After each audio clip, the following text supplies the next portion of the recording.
बड़ी नवाजिशें हुई हैं कराची पर तो, लेकिन कराची के हालात कभी नहीं बदले। मेरे पास जो चीज़ें हैं ज़रा चला भी देखो। एक 2003 में मुशर्रफ साहब ने 29 अरब का पैकेज दिया। 2008 में वज़ीर आज़म थे यूसुफ रज़ा गिलानी, उन्होंने 22 अरब का पैकेज दिया।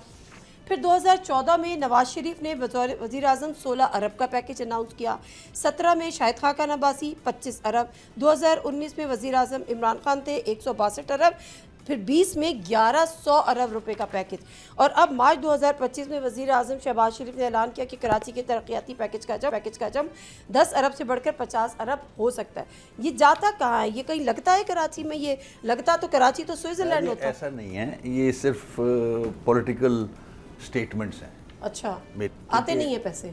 ऐसा कुछ नहीं होता है, सिर्फ ये स्टेटमेंट्स होते हैं। किसी उसमें आए भी होंगे शायद पैसे, मगर मैं सिस्टम जानता हूँ, मैं लोकल गवर्नमेंट को भी जानता हूँ, मैं बल्दियात को भी जानता हूँ।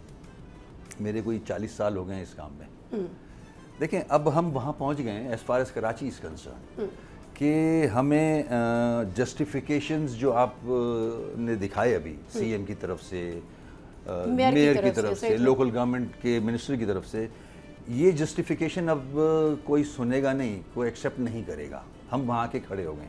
मैं क्रिटिसाइज नहीं करना चाह रहा किसी को, मैं ब्लेम भी नहीं करना चाह रहा। सबकी गलतियाँ हैं जो आज कराची, देखिए कराची के साथ इतनी ज्यादती है कि पूरे मुल्क में किसी शहर के साथ ऐसी ज्यादती नहीं है। वो कैसे?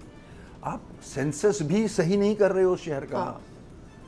आप कोई 1 करोड़ 20 लाख लोगों को गिन रहे हो, 4 करोड़ से ऊपर का शहर है।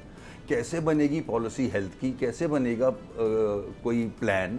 बन नहीं सकता जब तक आप सही गिनोगे नहीं। आपने इस शहर के साथ इतनी ज्यादतियां की हैं कि आज हम यहाँ आके खड़े हो गए कि सीएम साहब जो चीफ एग्जीक्यूटिव हैं 17 साल से, वो खुद एक्सेप्ट कर रहे हैं कि मैं नहीं कर सकता ये। सब्सक्राइब करें और बेल दबाएं ताकि कोई खबर रह न जाए।